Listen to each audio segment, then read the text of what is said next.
I just started the recording. Dr. Jeffrey Honda, Associate Dean of Graduate Programs for the College of Graduate Studies and the Campus Coordinator for the CDIP program, will be presenting today. My name is Cheryl Cowan, and I'm the Senior Associate for Graduate Project Development in the Dean's Office of the College of Graduate Studies.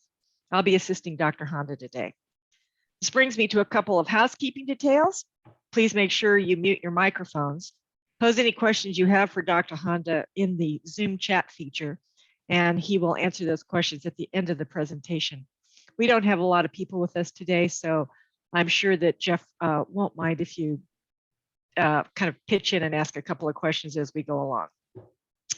So let's go ahead and get started. Okay, great, Cheryl. Thanks everybody for joining me today. And Cheryl and I are kind of running this program. So Cheryl's fantastic in helping answer questions as well. So we're kind of partners in crime when it comes to running this program. I'm going to start off by saying this presentation, it doesn't have a lot of slides, but it is very, very data heavy. There's lots of bullet points. Just about every point is important. I tried to figure out what I could take out, but there aren't many slides. There are a lot of links and things. We will be sharing this presentation with you. And I think the way that I would like to run this is, if you have questions, please feel free to use the chat. And Cheryl can moderate the chat portion, and when she feels it's convenient, she can interrupt and essentially bring forward the questions. And then at the end, I'm sure we're going to have plenty of time to essentially answer any questions you might have. So we'll hold our general questions in there. But if you find anything, put it in the chat and we'll see if we can address it right away. So I'm going to jump right into it and start off with the Chancellor's Doctoral Incentive Program. All of you are here, you have interest in it. So what's the objective? And really the idea is for the CSU to build a diverse faculty pool. And actually, if you look at this first slide, there is a link here at the CSU. This is an interesting link. If you want to access it, it's the CSU kind of information page or packet that they put out every year. And it has a lot of data on their recruitment. So it does a very deep dive into what the recruitments were like for the different campuses, how diverse their hires are, salaries, and things of that nature. So if you are serious about this program, I would download this report, give it a brief look through so you can familiarize yourself a little bit better with what the CSU and what the recruitment process looks like and what the trends have been. I think you'll find it to be very useful. So, in order to essentially fulfill this objective, what CDIP does is essentially tries to establish this community with underrepresented students to essentially recruit them to become faculty members at the CSU. The other thing that they do is they provide mentoring and resources to assist in applying to CSU faculty jobs. This is an extremely important point here. If some of you out there are already in doctoral programs, most of you are in R1 institutions. That could be places like Berkeley, all the UCs are R1, Ohio State's, some of your large universities, and even some of your other smaller liberal arts universities that grant doctoral degrees. What happens, and I think what you'll find, is that as you're going through your doctoral program, you're going to be heavily invested in learning about your dissertation project, your problems, in solving your specific dissertation project.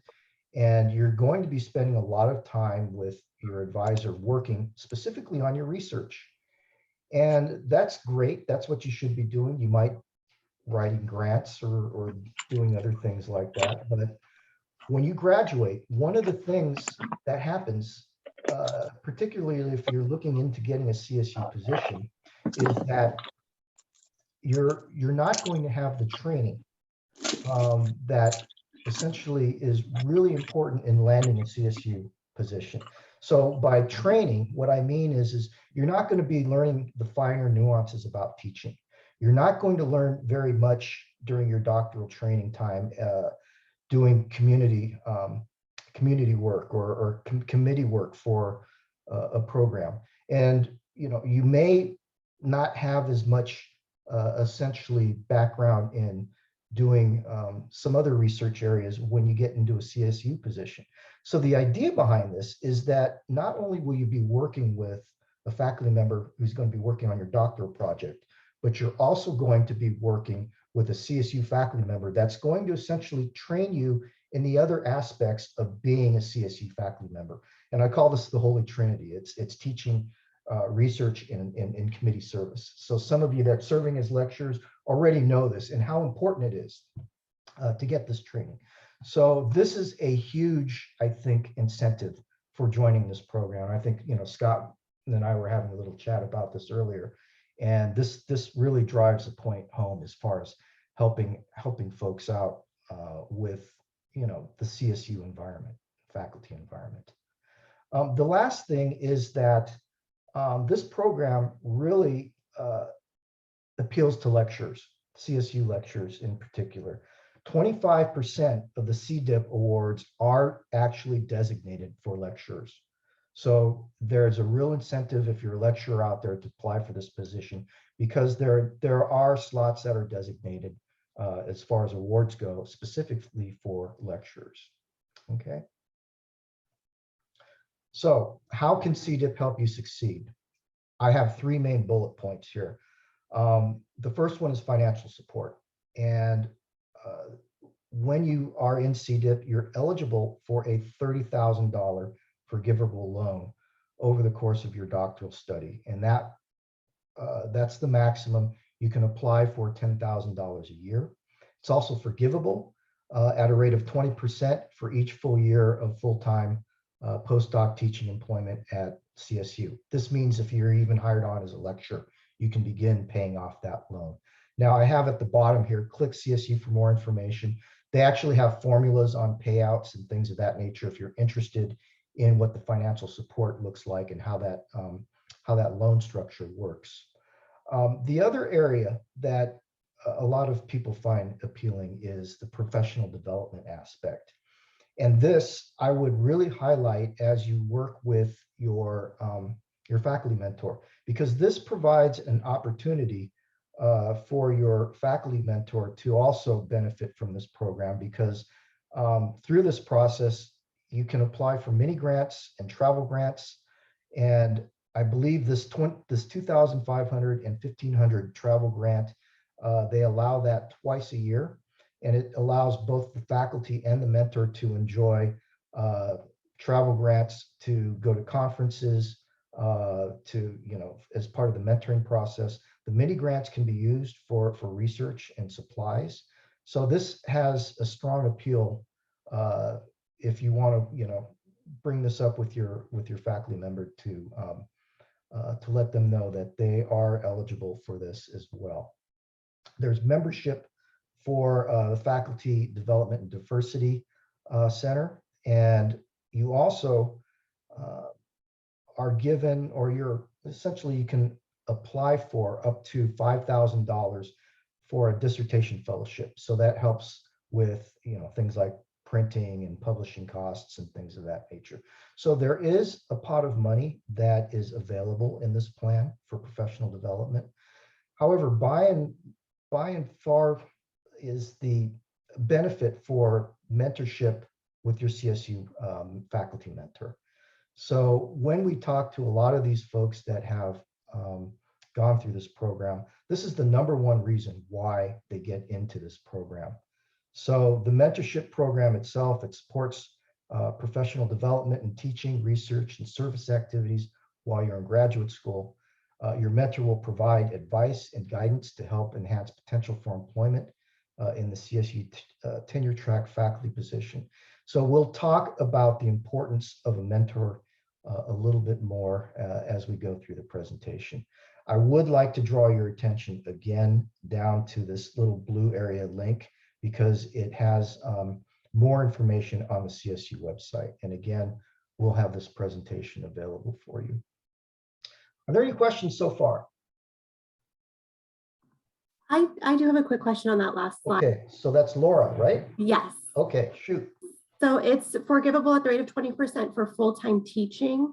If you're doing part-time teaching, does that percentage decrease, or is it kind of an all or nothing? Yes. I believe it's a percentage. So yes, it's up to one, you know, if you're 1.0, then you get that. Anything below that, it's a percentage forgivable. And a lot of that information, that payout, is available on that link that I have at the bottom. Good question. Any other questions? Okay. Yeah, I'm sorry. Go ahead, Scott. Yeah, I did type one in the chat. I understand that one of the requirements for acceptance into the program is that you are applying at graduate programs, doctoral programs, and that's where I am right now. Right. Would the mentorship also be able to help kind of refine my search and my selection of schools, shall we say, optimizing the various programs that might be of the most appeal to get hired at San Jose State? No, I think you're a little bit ahead of me at this point. Okay. When we talk about the eligibility, I mean, certainly, you know, we talked about where you are right now. You can certainly talk to folks. Sorry, my cat seemed to jump up here. That's a good. That's a good thing. There's nothing that's hindering you from talking to somebody right now as far as being a mentor to help you with that. But as far as eligibility goes, because I have that slide up here right now, let's talk about that. Okay, sure. Yeah, no problem. Okay, Yeah, so as far as CDIP eligibility is concerned, here are some of the bullets here. You have to be a full-time doctoral student enrolled in an accredited program in the US. Okay, so I've had a couple of emails from students, and Mary and I were just talking about this. It has to be a US accredited institution. Okay, and you have to be full-time.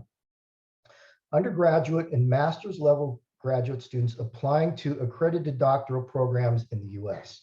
Now I have to have a caveat here, because really what this means is this program, this CDIP program, is for the academic year for 2022-2023. So you have to essentially be accepted and approved into your program in the fall 2022 semester, because that aligns with when these CDIP awards are given out in May. Okay, so you have to essentially be enrolled into a program. And the other thing is that you know, it doesn't really matter where you are in a doctoral program. You can be your first year, first semester, or you can be your last semester. Okay, as far as where you are on your timeline and applying for CDIP. Okay, I would also mention that you have to have a strong desire to teach a diverse and CSU student body. This is one of the hallmarks of the California State University system. It consists of 23 campuses. It's the nation's largest university in the United States, with about, I think, 486,000 students. Okay, and the university prides itself in its diversity and its mission in addressing and teaching diverse student bodies. Okay. The applicant does not have to be a CSU student, but must have a CSU faculty mentor. So it doesn't matter if you're at UC Santa Barbara, at Berkeley, at Texas A&M. You can be a student in a doctoral program at any of these universities, but you have to have a CSU faculty mentor in place. Okay. Lecturers who are enrolled full-time in a doctoral program are eligible and encouraged to apply. We talked about that 25% allocation that's given to CDIP lecturers previously. So again, this is a great opportunity for lecturers. There are some special eligibility considerations that you should be aware of. So applicants from professional doctor degree programs such as EDD, DPT, doctor of social work, psychology doctor, may apply only if the doctoral program mission explicitly includes preparation and teaching of future university faculty members. So a lot of these professional degrees, they prepare folks to go out and work outside of the university and not necessarily become faculty members at a university, but teach in different specializations or in private industry or whatnot. So for example, the EDD programs in the CSU typically do not fall under this mission. Okay, so just be aware of some of these professional programs. There has to be, is there evidence that graduates of the program have become faculty members at the CSU or comparable universities? This is where it's very important, if you're thinking about this, not only to look at bullet point 1, but to see if there's evidence of this in the form of position announcements and whatnot. Okay. The third item is the doctoral degree is in a discipline that the lecturer is currently teaching or will be teaching in. And the big question that I usually get is about U.S. citizenship. U.S. citizenship is not required, but applicants must be eligible to work in the United States. Okay. So if you're in one of these special doctoral programs, and if you have any questions for clarification, please let me know. Okay. Jeff, so, Jeff, can I interrupt you here for just Sure, a sure. couple of questions I think that are important? Oh, I got, yeah, there's a lot in the chat here. Go ahead. Right. So one of the questions was, are students far into their PhDs, in other words, 4th and 5th years, able to apply? I seem to recall that they were able to, there was Yes. no limit. Yes, they are. Okay. Another question asked was, are older applicants considered less favorably? So that would kind of fall under the last slide you had. We didn't list anything. I've never heard anything one way or the other about this. Have you? No, absolutely not. I will go over what the committee is looking for, and it, you know, I don't think it takes any of those things into account. And then the other thing I just want to mention briefly, Alicia wanted to know, and she has to leave a little bit early. Is she going to be expected to pay any money towards the loan full time, or will an augmented percentage be adequate? When will there be interest? I think that information can be found on the first CSU link. Is that correct? That's correct. There is interest that's accrued, and I believe I forgot when your loan comes due. How soon after your degree is confirmed that the expectation is that you pay it back. But that information, all the payout stuff, is on that link. It gives you examples and everything. So I would refer to that. Thanks, Jeff. Okay. So moving on, the faculty member that you're going to be working with. This is probably the most critical issue with respect to the CDIP program. You want to have a strong faculty mentor that will be working with you throughout your doctoral program. So the key here is that your faculty member works with you to produce what we call this collaborative plan of support. And it's, as it says here, the CPS is the roadmap through the fellows doctoral studies, an entry into the profession as a candidate for the faculty positions. And I actually have some links for that. But what this CPS is designed to do is essentially lay out a plan as you progress through your doctoral program on how this faculty member or your faculty member is going to support you. And I remember there are these three key areas, essentially teaching, research, and committee service. And again, a lot of these are not really, you know, you're not really learning this when you're in your doctoral program. And this is where the mentor is so key, because they actually will help create a roadmap. So in year 1, you might do syllabus development or, you know, or something. Year 2, there might be some committee service. You might be able to sit on some committees and kind of get your feet wet on what that experience is like. You know, you might also be working during that time, going to joint meetings, developing proposals with this mentor.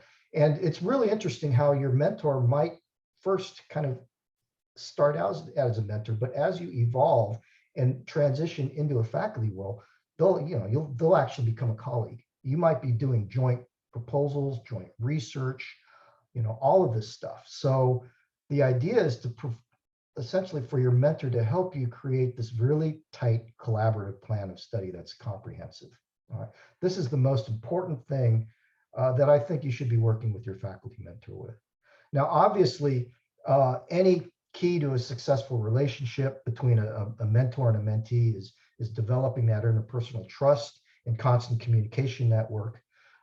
Mentors should be forthcoming in sharing their own academic journey and challenges of navigating work-life balance, tenure process, and shared governance. So really, it's this exchange of experience that the mentor has gone through in some of these key areas here that's important. And the mentors need not be necessarily from the fellow's field of study. It could be closely related field. But the idea is that they have to be a CSU faculty member, okay? So how to find a CDIP mentor? So if you're a current or former CSU student, it's always good to go back and check with your undergraduate advisor. If you were an undergraduate and you worked in a research lab, or if you were a graduate student and you had a thesis advisor, because those are where you cultivated some of your deepest relationships with CSU faculty, that's a good place to start. So that's one recommendation that we have. You want to find a faculty member who does the kind of research you want to pursue in your doctoral program. You know, you could ask the chair in the department you teach in, or you're a student in, a tenure track faculty member in your discipline. The way you can find that out is, you know, you can go to different directories for different campuses.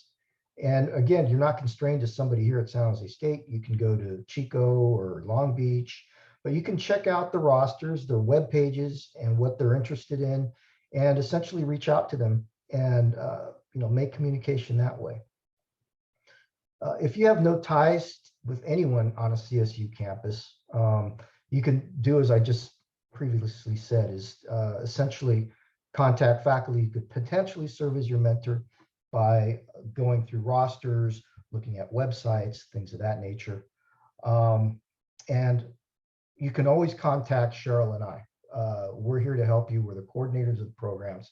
So feel free, if you have no ties, even if you do, feel free to contact us. We might have some ideas to help you essentially look to partner up with somebody. Okay. I'm going to chime in here just a second. It's Sure. very important to understand, though, that our deadline is not the same as other CSU deadlines. Each CSU has their own internal campus deadline. So if, for instance, you find your mentor is in Long Beach, you must check out their program and find out when their internal deadline is. Good point, Cheryl. I'll stress that back at the end too. Okay, so what are the selection guidelines here? The big one is diversity. The CSU prides itself in being able to serve a diverse student body. So they're going to be looking, the committee is going to be looking for future faculty that bring richness and diversity to their program. They're going to see how essentially a faculty member can potentially contribute to the CSU. They're going to evaluate whether or not there's a trajectory in the plan that resonates with the CSU mission. They're going to be looking for applicants that endorse the CSU mission and endorse and promote inquiry, social justice, and inclusiveness. So it's really important when you're putting your application together that you look at these bullet points and you address these, because when we talk to our CDIP people at Long Beach, this is what they say they're actually looking for. All of these points. Where should you stress these? I would have your, your mentor, people who are writing your letters of recommendation, take a look at these bullet points and craft the letter around these major points here. When you're doing your personal statement, because you'll be required to have a personal statement, think about these as they relate to you. Okay.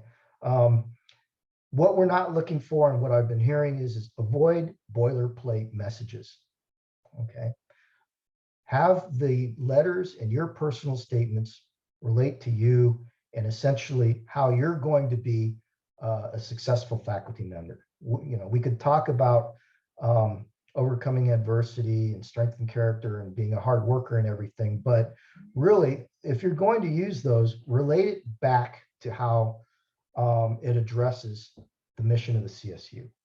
That's really, really critical. Okay, and I'll stress that again when we get down later on. Another thing that's very important is that there be a strong collaborative plan of support. And this is, we talked about this briefly with your mentor and how you're going to essentially put this together. So putting one of these together takes a lot of thought. It has to have some organization. It has to have some rationale as to why your mentor and you are working in a particular area. There are samples that you can link to down at the bottom. There are some excellent ones. Cheryl and I have some as well that we can share with you, and when we talk to you, when you want to meet with us. But these are some of the important points here. You have to have these activities that essentially lead to this development as you as a faculty member. It's tailored to a specific relationship and interaction between the fellow and the mentor. Again, avoid this boilerplate language. It should be specific to what you're doing in your program.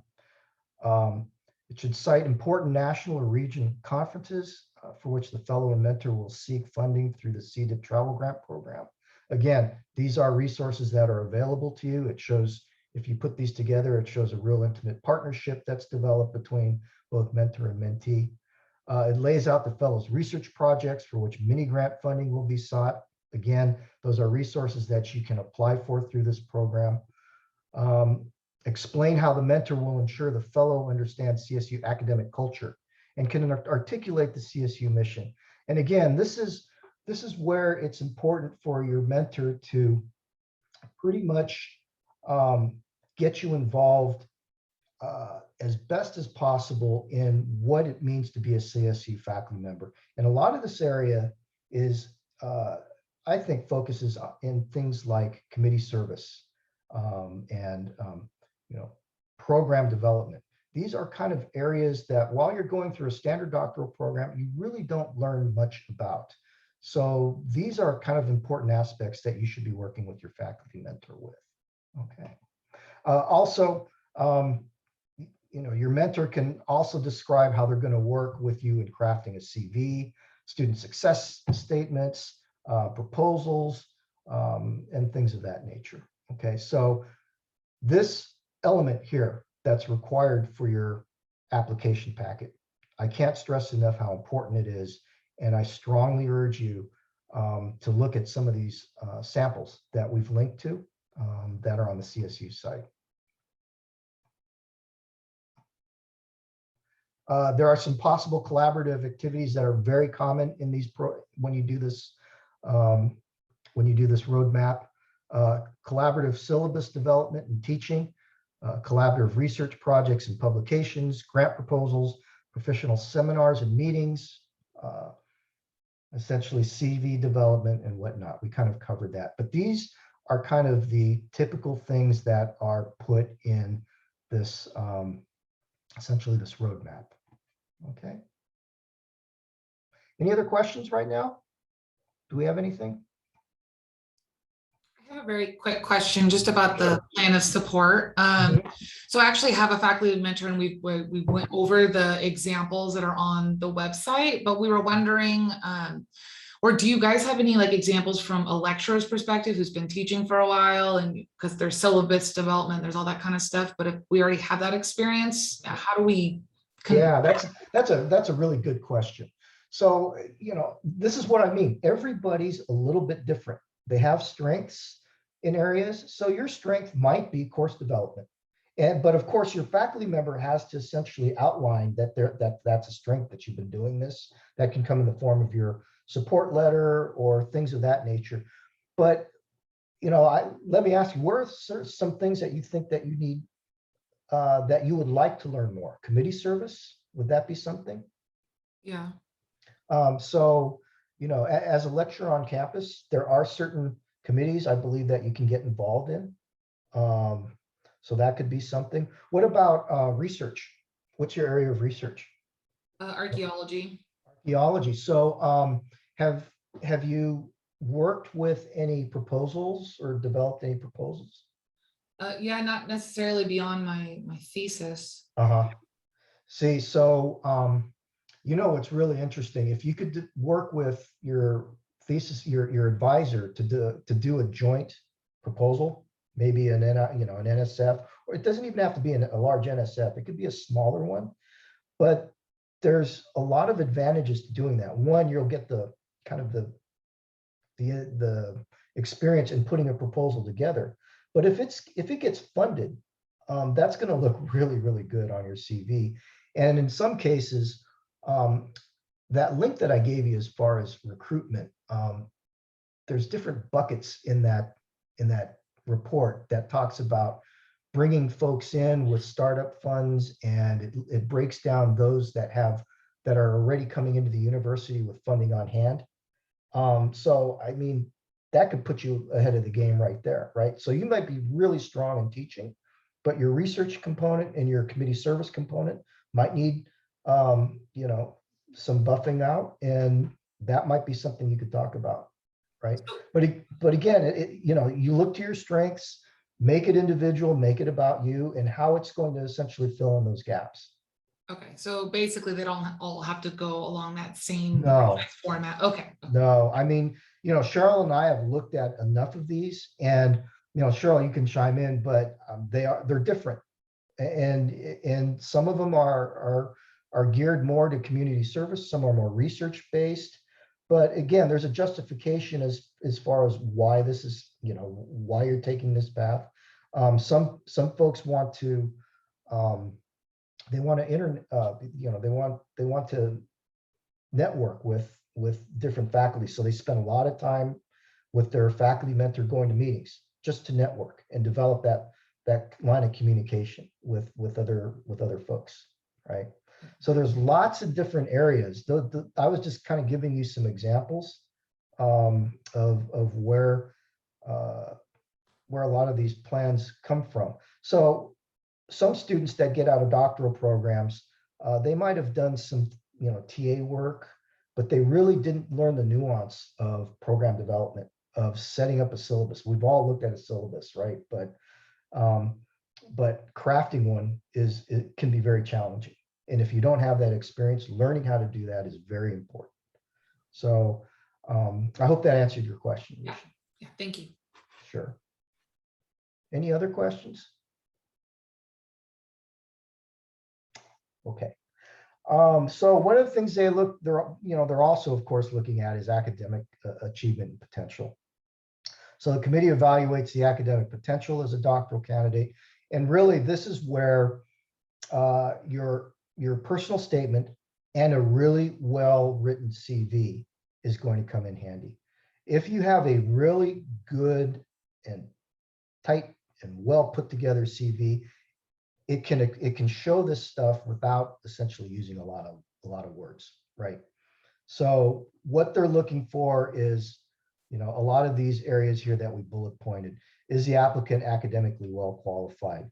A lot of our CSU students, for example, have been in these CSU sponsored programs, particularly Mark U-Star, which is actually an NSF grant, McNair, Sally Casanova, which is our pre-doc program, Build, and any other honors that you've attained or achieved, you know, during your academic career. So make sure that these are placed and briefly discussed. Does the applicant have strong scholarly accomplishments? This is where your research and your publication experience and your presentation experience shines. So make sure if you do have some strong scholarly accomplishments to make sure that those are put in as well. Does the applicant have strong letters of recommendation? Do they show great promise? Again, avoid those types of letters that are just boilerplate and really don't address some of the bullets that we talked about, you know, meeting the mission, potential to be a CSU, not just a professor, but a CSU professor, okay? Does the applicant and mentor speak about research interests? Are research plans clear and defined? This should be really highlighted in your personal statement. And again, I believe there's a 3-page maximum. So it's very important that you're concise when you're discussing this. But these are some things that we should all think about when we're not only creating our CV, but developing our personal statement. Okay. The three letters of recommendation are required. So what should they address? Potential for successful collaboration between the applicant and the CSU faculty mentor.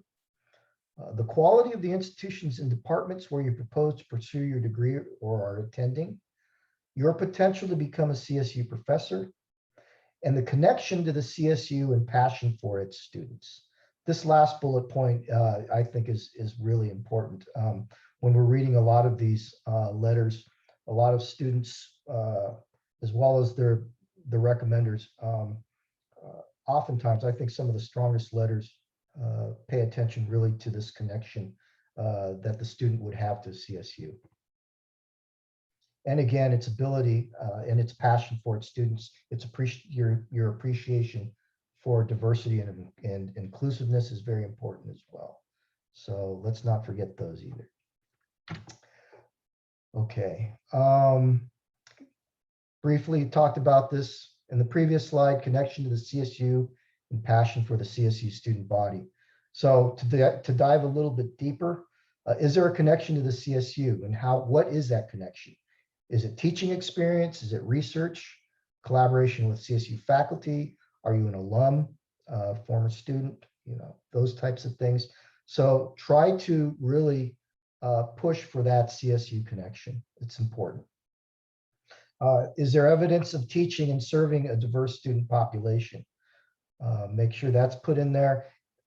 Obviously, if you're a lecturer at one of our CSUs, again, CSU prides itself in being extremely focused on diversity. I think you can look at your institution's web pages and missions to see how your teaching aligns with the mission. I think that's also very important. For non-CSU applicants, do they have the knowledge of the CSU mission? Do they have demographic information? Do they know the demographics? Do they know priorities? Do they appreciate the role the CSU plays in preparing California's workforce? So a lot of this information, if you're a non-CSU applicant, what I recommend is looking at that first link that I had on the first slide. You can do some searching online, but the idea is to do a little bit of homework on what the CSU is if you're not from the CSU or do not have CSU background. So these points should strongly be indicated in your personal statement and in your letters of recommendation. I can't stress this enough. Okay, these are extremely important, and I think at the last CDIP meeting, it was stressed that these are things that the evaluators are looking for. And actually, I think we do have a rubric that will help you even further that we can provide to you, or I even think we have a link for it on one of these slides. The other area that I think the committee is looking at is discipline areas of priority. So the committee will evaluate on current and future faculty hiring trends. Committee members will have access to data about the number of applicants for a particular faculty position openings in the CSU, which is one indicator of the availability of qualified faculty. So that first link on the first slide, that is what these committee members are actually looking at. They're looking at employment trends. They're looking at areas where universities have a need to hire faculty members. And so I would definitely look at that link. I will say there are some positions out there that are hiring at higher rates than others. So we were told, for example, that doctorates in library science are very highly sought after in the CSU. Doctor of Nursing graduates are very highly sought. So take a look at some of the hiring trends. That would make a very strong case as far as you being essentially given one of these CDIP awards based on the discipline and what the needs are at this given time. So I would not overlook that as well. And actually, one of the requirements is to attach a recent CSU faculty position announcement in your general field. You can find these just about on any HR CSU website, and a lot of, I guess, kind of advertising places that can be found online. So, higher ed has job postings, indeed.com. You can look at some of these, but you will have to essentially attach a CSU faculty position announcement in your general field that will help demonstrate the need to hire someone in your field. Okay, so I do have another link that you can look at. This is their human resources page. So there's one more that you can download. Okay, the application process. How do I apply to CDIP? So I would say, oops, got a little typo there. I have 2 number ones. First of all, review the CDIP information on our website and the CSU website. They will have more in-depth information. We will also post this presentation as well. Familiarize yourself with the application and evaluation process. You can download the Chancellor's information brochure. We have a link here. And as I mentioned, we have a sample scoring rubric. So a lot of what I've talked about, you can find specifically on this scoring rubric. So as you put your application together, be sure to look at the scoring rubric and look where you fall in this rubric and try to strengthen areas that you see fit. Okay. Find a faculty mentor at a CSU campus and prepare your application. Hopefully many of you are already on that road and have at least thought about a potential mentor at this point. Work with the CDIP campus coordinator, which is me, and prior to January 31st of 2022. So what I would like for anybody who wants to submit an application is to get your application packet together, contact me prior to our internal deadline to review your materials and to give you feedback before you have to submit on March 1st, which is the CSU deadline. Okay, so I think it's really important that Cheryl is very helpful in this process as well. That's why I continue to say we, but prior to this January 31st deadline, that's when we need to see essentially your application packet. We review it, we approve it, we provide you feedback, and then that deadline that we give you, that's our internal deadline, will allow you time to essentially review our feedback, make changes, resubmit if you need to, and be all ready for your March 1st CSU deadline. So you have to have your CSU application in to the CSU website by March 1st. There are instructions for InfoReady, which is essentially the automated system that the CSU uses to process your application.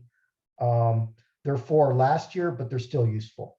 Unfortunately, you can't go to their site right now and look at how you download or essentially you fill in the application.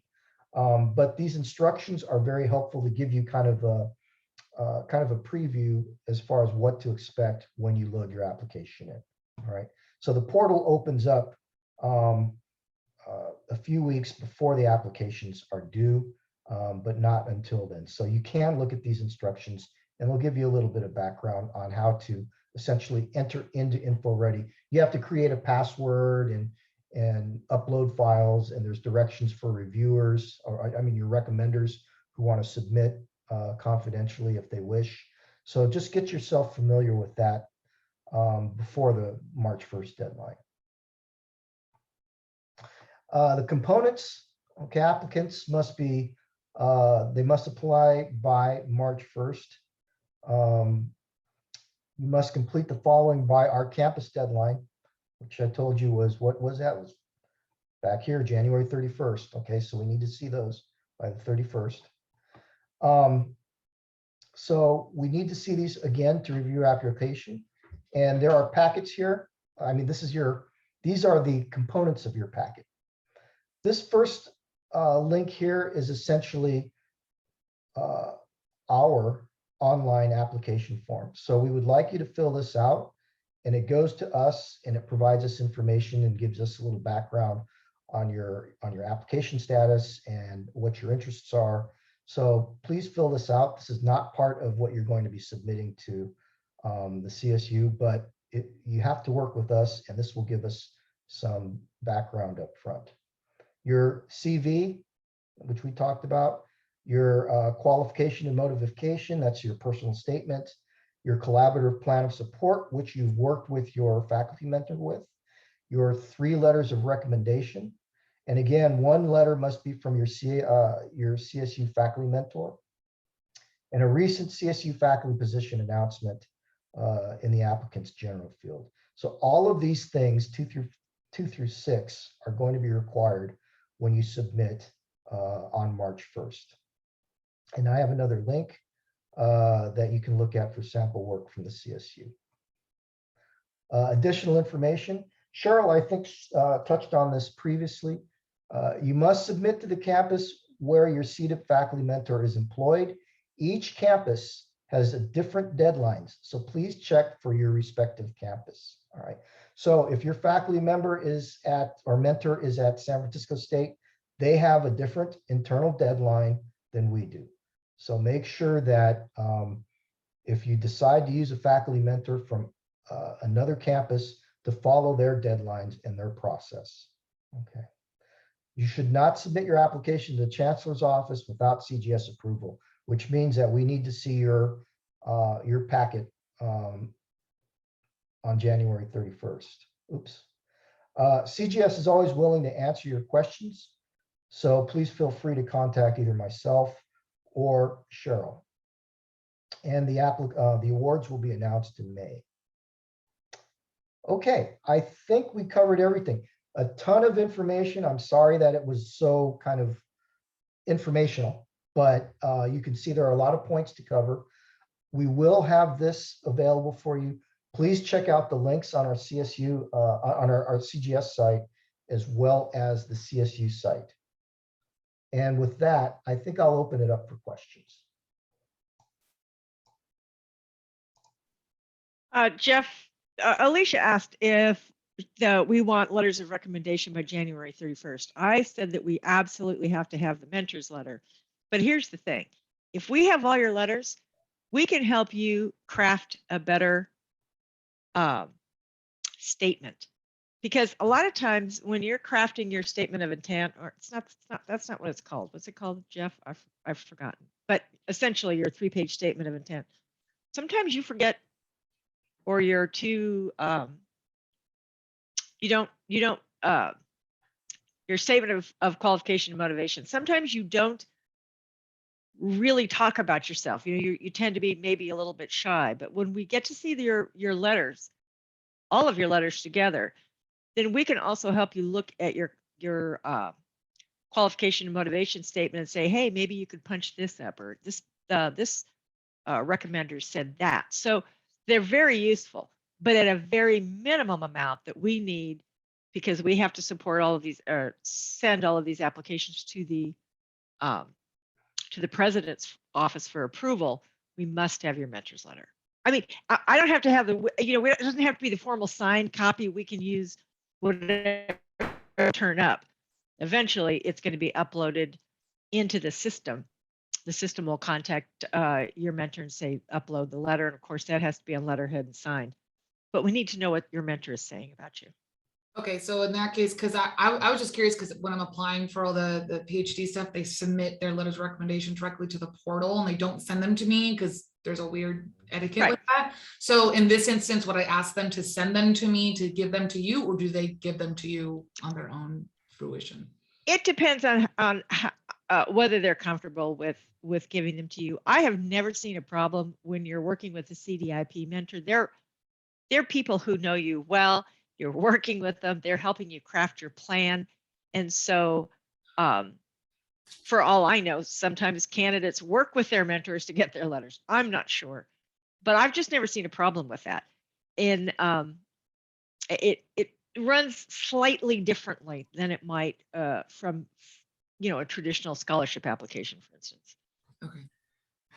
Yeah, I'd just like to piggyback on that. I can't, you have to essentially go through us to get it approved, and by that deadline. And this is my third year doing this. Cheryl's been doing this even longer. And, you know, I know in the past few years that we've done this, we found a couple, I think, of proposals that we were able to polish up. And I, you know, they were awarded CDIP. And I think having a couple of sets of eyes look at this will be very, very helpful, especially from two experienced people that have gone through this before.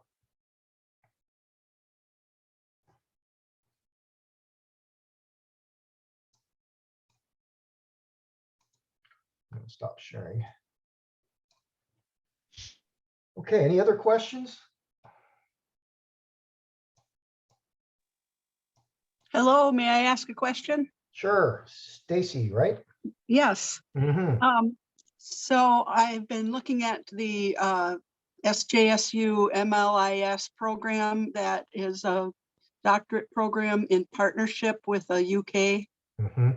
system. Mhm. Would that be eligible for this? No, Okay. it would not, because it's a joint doctoral program with, and most of the PhD work is coming from England, right? Okay. Yeah, I had a question. It's unfortunate, but it would not be eligible. Okay, thanks. Mhm.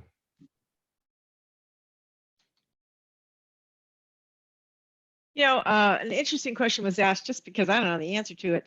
Is there a limit to how many applications each CSU can submit to the chancellor for final review? As far as I know, there is a limit on pre-doc, that's 40. There may be a limit on these, but you know, universities aren't going to necessarily ever reach it. So I think that I don't think that that's a problem. Do you know more or something else, Jeff? No, I would agree with that. I don't think it's a problem. I think we need more applications, personally. I'd like to see more.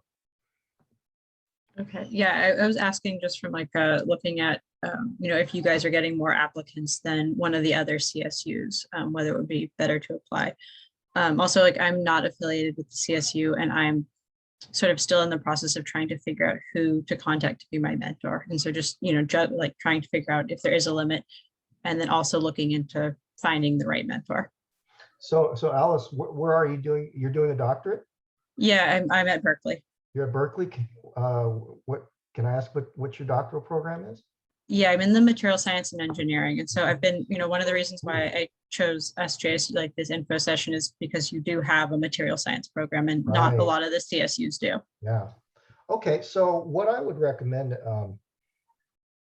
is that you send me an email, and you know, because we're College of Graduate Studies, we have relationships with a lot of faculty, Okay. and we can try to put you in touch with somebody. Okay, great. Yeah, I had picked up two professors from SJSU and I was actually drafting an email now, but maybe I could send those names to you also and my Yeah. draft email. Sure.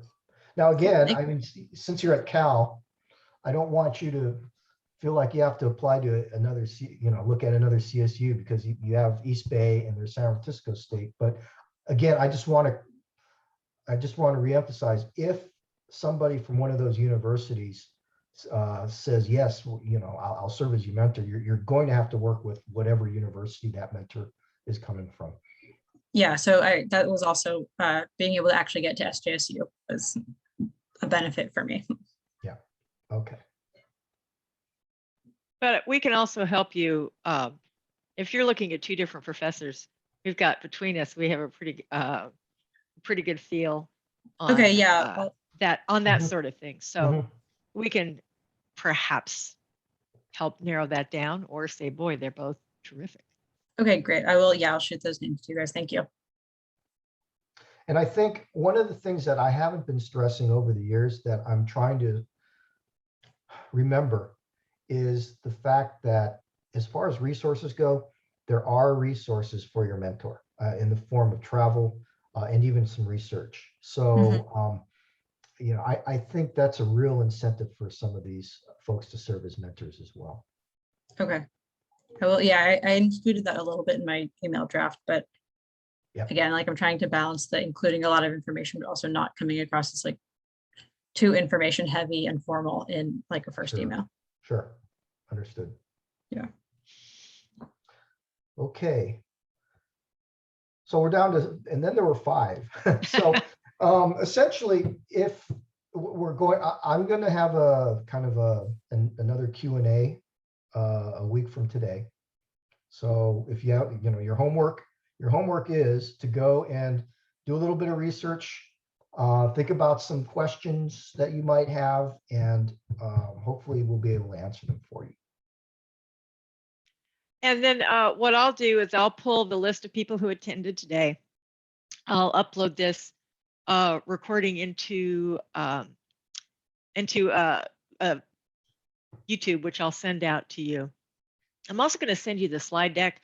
Jeff's slide deck and the slide deck I have originally vary a little bit. I want to find out where those points are. So anyway, and I'm going on vacation for a couple of days, well deserved, I might add. And so you would get that beginning earlier next week. Okay. So I hope to hear from all of you at some point. And good luck. And, have any questions, let us know. Cheryl, That's can you great. stay on for a couple seconds? I sure will. I just want to stop the recording. Thanks, everyone. Thank you, Jeff. Thank you, Cheryl.